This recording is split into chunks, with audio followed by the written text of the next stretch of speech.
Hi everyone, ನಮಸ್ತೆ. ಕನ್ನಡ ಪದಬಂಧದ ಆಸಕ್ತರಿಗೆ ಇಂದಿನ ವಿಡಿಯೋಗೆ ಸ್ವಾಗತ. ಇಂದಿನ ಪದಬಂಧವನ್ನು ಗಮನಿಸೋಣ. ಎಡದಿಂದ ಬಲಕ್ಕೆ ಕ್ರಮ ಸಂಖ್ಯೆ 1. ಕೃಷಿಕ ಮಾಡುವ ಕೆಲಸ. 4 ಅಕ್ಷರಗಳು. ಉತ್ತರ ವ್ಯವಸಾಯ.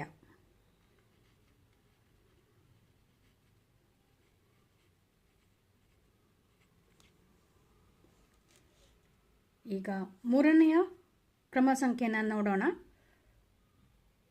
ಶಕ್ತಿಯುಳ್ಳವನು ಕೊನೆಗೆ ದೀರ್ಘ 4 ಅಕ್ಷರ. ಶಕ್ತಿಯುಳ್ಳವನು ಅನ್ನುವ ಪದಕ್ಕೆ ಸಮಾನಾರ್ಥಕ ಪದಕ್ಕೆ ಕಡೆಯ ಅಕ್ಷರ ದೀರ್ಘಾಕ್ಷರ ಆಗಿರಬೇಕು. ಉತ್ತರ ಬಲಶಾಲಿ.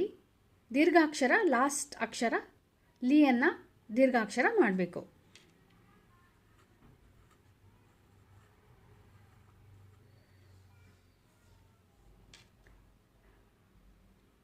ಈಗ 5ನೆಯ ಕ್ಲೂನ ಗಮನಿಸೋಣ. ಚಕ್ಕೆ ಲವಂಗ ಎಲ್ಲ ಸೇರಿಸಿ ಮಾಡಿದ ಪುಡಿ 3 ಅಕ್ಷರ.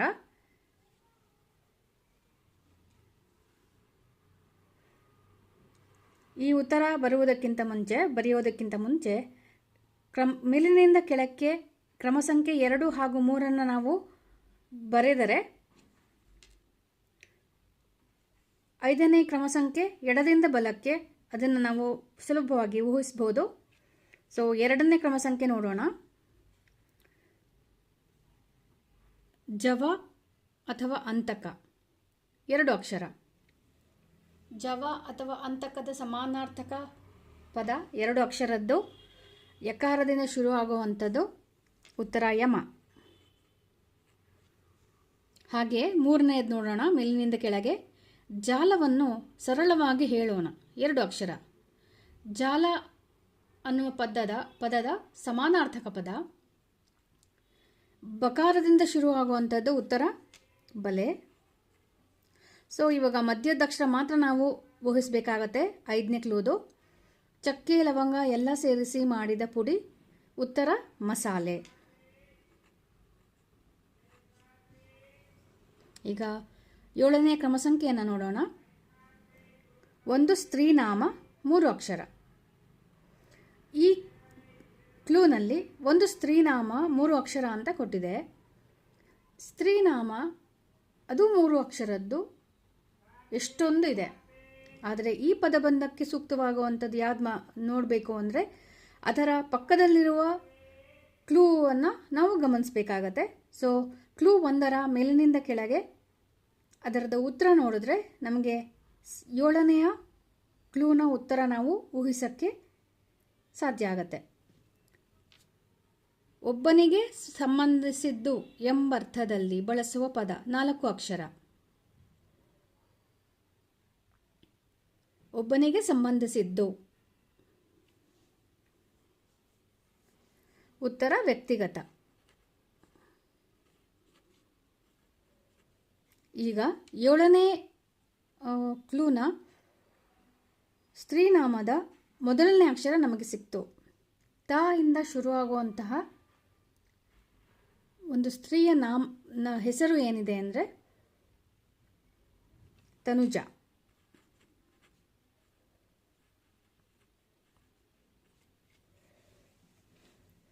ಈಗ 9ನೇದನ್ನು ಗಮನಿಸೋಣ.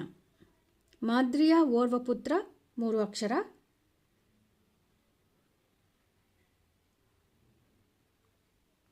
ಮಾದ್ರಿಗೆ 2 ಮಕ್ಕಳು, ಒಂದು ನಕುಲ ಹಾಗೂ ಸಹದೇವ. ಇಲ್ಲಿ 3 ಅಕ್ಷರ ಇರೋದರಿಂದ ನಾವು ನಕುಲವನ್ನು ಆರಿಸಬೇಕಾಗತ್ತೆ.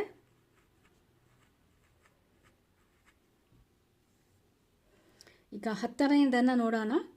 ಸರಿಯಲ್ಲದ ಊಹೆ 5 ಅಕ್ಷರ.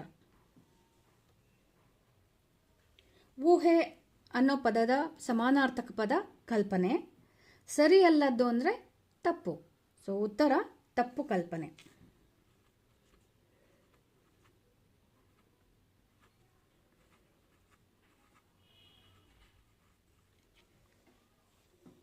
ಈಗ 11ನೇದನ್ನು ನೋಡೋಣ. ಪಾಪಕೃತ್ಯ 3 ಅಕ್ಷರ.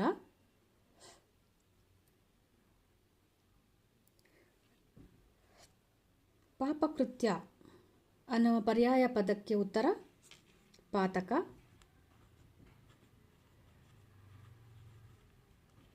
ಈ ಪಾತಕ ಅನ್ನುವ ಪದದೊಂದಿಗೆ ಮೇಲಿನಿಂದ ಕೆಳಗೆ ಇರುವಂತಹ 8ನೇ ಕ್ಲೂನ ಉತ್ತರ ತಾನಾಗಿ ಇಲ್ಲಿ ನಮಗೆ ಸಿಕ್ತು, ಜಾತಕ. ಇದ್ರದ್ದು ಕ್ಲೂ ಒಂದ್ಸಲ ಗಮನಿಸೋಣ. ಕುಂಡಲಿಯ ಸಮಾನಾರ್ಥಕ ಪದ 3 ಅಕ್ಷರದ್ದು. ಸೊ ಕುಂಡಲಿ ಅಂತಂದರೆ ಜಾತಕ. ಈಗ ಮತ್ತೆ ಮುಂದಿನ ಕ್ರಮ ಸಂಖ್ಯೆ 12 ನೋಡೋಣ. ತಾವರೆಯ ಪರ್ಯಾಯ ಪದ 3 ಅಕ್ಷರಗಳು. ತಾವರೆಗೆ ಸುಮಾರು ಅನ್ವರ್ಥ ನಾಮಗಳಿದೆ. ಅದರಲ್ಲಿ 3 ಅಕ್ಷರದ್ದು ಅಂದರೆ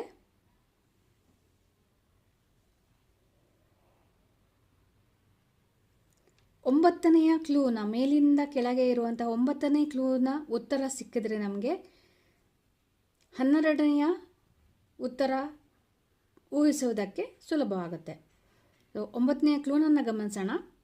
ಹಳೆಯ ದಿನಗಳ ಸ್ಮರಣೆ, ಇಲ್ಲಿ ಚಲ್ಲಾಪಿಲ್ಲಿ 3 ಅಕ್ಷರ. ಹಳೆಯ ದಿನಗಳ ಸ್ಮರಣೆ ಅನ್ನುವ ಸಮಾನಾರ್ಥಕ ಪದಕ್ಕೆ ಬರಿಬೇಕಾದ್ರೆ ನಾವು ಕ್ರಮವಾಗಿ ಅಲ್ಲ, ಅಸ್ತವ್ಯಸ್ತವಾಗಿ ಬರಿಬೇಕು. ಇಲ್ಲಿ ಆಲ್ರೆಡಿ 2 ಅಕ್ಷರ ನಮಗೆ ಸಿಕ್ಕಿದೆ, 3ನೇ ಅಕ್ಷರ ಮಾತ್ರ ಊಹಿಸಬೇಕು. ಹಳೆಯ ದಿನಗಳ ಸ್ಮರಣೆ ಅನ್ನುವ ಉತ್ತರಕ್ಕೆ ನೆನಪು ಅಂತ ಆಗತ್ತೆ. ಸೊ ನೆನಪುಗೆ ನೇನ ಆಗಿದೆ, ಇಲ್ಲಿ ಬರೆದಿದೆ. ಇನ್ನು ಉಳ್ಕೊಂಡಿರೋದು ಪದ ಪೂ ಅಂತ ಆಗತ್ತೆ. ಸೊ ಇಲ್ಲಿ ನೆನಪು ಅನ್ನುವ ಪದ ಏನೋ ಇದೆ, ಆದರೆ ಇಲ್ಲಿ ಈ 3 ಅಕ್ಷರನ ಅದ್ಲ ಬದಲ ಮಾಡಿ ಬರೆದಿರೋದ್ರಿಂದ ಅದು ಚೆಲ್ಲಾಪಿಲ್ಲಿ ಅಂತ ಅನಿಸ್ಕೊಳ್ಳುತ್ತೆ. ಇವಾಗ 12ನೆಯ ಕ್ಲೂನ ಉತ್ತರನ ಊಹಿಸೋಕ್ಕೆ ಪ್ರಯತ್ನ ಮಾಡೋಣ. ತಾವರೆಯ ಪರ್ಯಾಯ ಪದ ಪೂ ಅಕ್ಷರದಿಂದ ಶುರು ಆಗುವಂತಹ ತಾವರೆಯ ಅನ್ವರ್ಥನಾಮ ಪುಷ್ಕರ.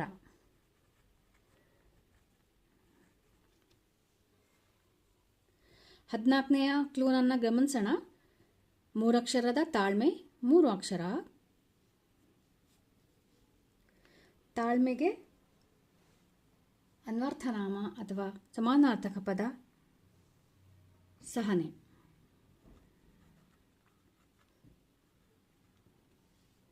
ಈಗ 16ನೇದನ್ನು ನೋಡೋಣ. ಗಡಿ ಪ್ರದೇಶವನ್ನು ಹೀಗೂ ಹೇಳಬಹುದು, 4 ಅಕ್ಷರಗಳು. 4 ಅಕ್ಷರ ಗಡಿ ಪ್ರದೇಶ ಅನ್ನೋದಕ್ಕೆ ಸಮಾನಾರ್ಥಕ ಪದ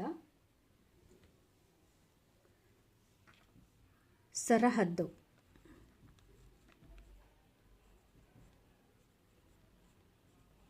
ಇಲ್ಲಿ 8ನೆಯ ಮೇಲಿನಿಂದ ಕೆಳಗೆ ಕ್ಲೂ ಥರನೇ ನಮಗೆ 14ನೇದು ಕ್ಲೂ ನಮಗೆ ಮೇಲಿನಿಂದ ಕೆಳಗೆ ಇರುವಂಥ ವಿಭಾಗದಲ್ಲಿ ಸಿಕ್ಕಿದೆ. ಕ್ಲೂವನ್ನು ಒಂದ್ಸಲ ಗಮನಿಸೋಣ. ದನಿ ಅಥವಾ ಶಬ್ದ 2 ಅಕ್ಷರ. ದನಿ ಅನ್ನುವ ಪದಕ್ಕೆ 2 ಅಕ್ಷರದ ಸಮಾನಾರ್ಥಕ ಪದ ಸದ್ದು. ಇಲ್ಲಿ ಆಲ್ರೆಡಿ ತಾನಾಗೆ ಮೂಡಿದೆ. ಮತ್ತು ನೆಕ್ಸ್ಟು ಮೇಲಿನಿಂದ ಕೆಳಗೆ ಇರುವಂತಹ ಕ್ಲೂಗಳನ್ನು ಗಮನಿಸೋಣ. ಮೊದಲನೇ ಕ್ಲೂನ ನಾವು ಆಲ್ರೆಡಿ ಮಾಡಿದ್ದೀವಿ. ಒಬ್ಬನಿಗೆ ಸಂಬಂಧಿಸಿದ್ದು ಎಂಬರ್ಥದಲ್ಲಿ ಬಳಸುವ ಪದ 4 ಅಕ್ಷರ, ಉತ್ತರ ವ್ಯಕ್ತಿಗತ. ಈಗ 2ನೇ ಅಕ್ಷರ ಕೂಡ ನಾವು ಮಾಡಿದ್ದೀವಿ, 2ನೇ ಕ್ಲೂನ ಕೂಡ ನಾವು ಮುಗಿಸಿದ್ದೀವಿ. ಜವ ಅಥವಾ ಅಂತಕ 2 ಅಕ್ಷರ, ಉತ್ತರ ಯಮ. ಹಾಗೆ 3ನೇದು ಕೂಡ ಜಾಲವನ್ನು ಸರಳವಾಗಿ ಹೇಳೋಣ, ಉತ್ತರ ಬಲೆ. ಈಗ 4ನೇದು ನೋಡೋಣ. ಸರಾಗ ಎಂಬರ್ಥದಲ್ಲಿ ಬಳಸುವ ಪದ 4 ಅಕ್ಷರ. ಸರಾಗ ಅಂತಂದರೆ ಸುಲಭವಾಗಿ ಮಾಡಬಹುದಾದಂಥ ಕೆಲಸಕ್ಕೆ ಸರಾಗವಾಗಿ ಮಾಡ್ತೀನಿ, ಇದು ಸರಾಗ ನನಗೆ ಅಂತ ಹೇಳ್ತಾರೆ. ಇದಕ್ಕೆ ಸಮಾನಾರ್ಥಕ ಪದ 4 ಅಕ್ಷರದ್ದು ಅಂದರೆ ಲೀಕಾರದಿಂದ ಶುರುವಾಗಿ ಲಾಕಾರದಿಂದ ಮುಕ್ತಾಯವಾಗುವ ಪದ ಅಂದರೆ ಲೀಲಾ ಜಾಲ.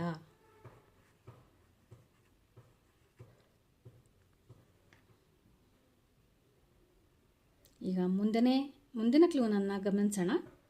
ಹಲವು ಜೋಡಿಗಳು ದಾಂಪತ್ಯ ಜೀವನಕ್ಕೆ ಕಾಲಿಡುವ ಕಾರ್ಯಕ್ರಮ 7 ಅಕ್ಷರಗಳು. ನಮಗೆ 3 ಅಕ್ಷರ ಆಲ್ರೆಡಿ ಸಿಕ್ಕಿದೆ. ಸೊ ಉಳಿದ ಅಕ್ಷರಗಳನ್ನು ಊಹಿಸೋ ಕೆಲಸ ಮಾಡೋಣ. ಉತ್ತರ ಸಾಮೂಹಿಕ ವಿವಾಹ.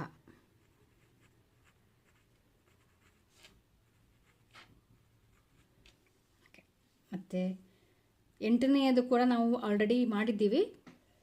ಕ್ಲೂ ಕುಂಡಲಿಯ ಸಮಾನಾರ್ಥಕ ಪದ 3 ಅಕ್ಷರಗಳು. ಉತ್ತರ ಜಾತಕ. ಇದು ತಾನಾಗಿ ಮೂಡಿರುವಂತಹ ಪದ. ಈಗ ನೆನಪು 9ನೆಯ ಕ್ಲೂನ ಉತ್ತರ ಇಲ್ಲಿ ಚೆಲ್ಲಾಪಿಲ್ಲಿಯಾಗಿದೆ. ಅದನ್ನು ಕೂಡ ನಾವು ಮಾಡಿದ್ದೇವೆ. ಈಗ 11ನೇದನ್ನು ಗಮನಿಸೋಣ. ದ್ರವರೂಪದ ಲೋಹ 4 ಅಕ್ಷರ. ಇಲ್ಲೂ ಕೂಡ 2 ಅಕ್ಷರಗಳು ನಮಗೆ ದೊರಕಾಗಿದೆ. ಈಗ ಪ ಇಂದ ಶುರುವಾಗುವಂತಹ ಸ ಇಂದ ಕೊನೆಗೊಳ್ಳುವ ರೂಪದ ಲೋಹ ಏನಂದರೆ ಪಾದರಸ. ಮುಂದಿನ ಕ್ಲೂನ ಗಮನಿಸೋಣ. ಹಿಂಸೆ ಎಂಬರ್ಥದಲ್ಲಿ ಬಳಸುವ ಪದ 4 ಅಕ್ಷರ. ಹಾಗೆಯೇ ಎಡದಿಂದ ಬಲಕ್ಕೆ ಕಡೆಯದು ಒಂದು ಉಳ್ಕೊಂಡಿದೆ, ಅದನ್ನು ಕೂಡ ಗಮನಿಸೋಣ. ಈತ ಗೊತ್ತಿದ್ದವನೇ 4 ಅಕ್ಷರಗಳು. ಹಾಗೆಯೇ 15 ಮೇಲಿನಿಂದ ಕೆಳಗೆ. ಇದರ ಉತ್ತರ ಕೂಡ ನಾವು ಮೊದಲು ಊಹಿಸ್ಬಿಡೋಣ. ಯಾಕೆ ಅಂದರೆ 17ಕ್ಕೆ ಮೊದಲನೇ ಅಕ್ಷರ ಏನಿದೆ ಅಂತ ನಮಗೆ ಗೊತ್ತಾಗುತ್ತೆ. ಸೊ 15ನೇ ಕ್ಲೂನ ಗಮನಿಸೋದಾದರೆ 2 ಅಕ್ಷರದ ಸಬೂಬು. ಸಬೂಬು ಅನ್ನುವ ಪದಕ್ಕೆ ಸಮಾನಾರ್ಥಕ ಪದ 2 ಅಕ್ಷರದ್ದು ಅಂದರೆ ಮೊದಲನೇ ಅಕ್ಷರ ನೆ ಇರೋದ್ರಿಂದ ಉತ್ತರ ನೆಪ ಆಗುತ್ತೆ. ಸೊ 17ನೇದು ಈತ ಗೊತ್ತಿದ್ದವನೇ ಅಂತಂದರೆ ಪರಿಚಿತ. ಈಗ ಕಡೆಯದಾಗಿ 13ನೇದು ಮೇಲಿನಿಂದ ಕೆಳಗೆ. ಹಿಂಸೆ ಎಂಬರ್ಥದಲ್ಲಿ ಬಳಸುವ ಪದ 4 ಅಕ್ಷರಗಳು. ರಾಕಾರದಿಂದ ಶುರುವಾಗಿ ತಕಾರದಿಂದ ಮುಕ್ತಾಯವಾಗುವ ಪದ ರಕ್ತಪಾತ.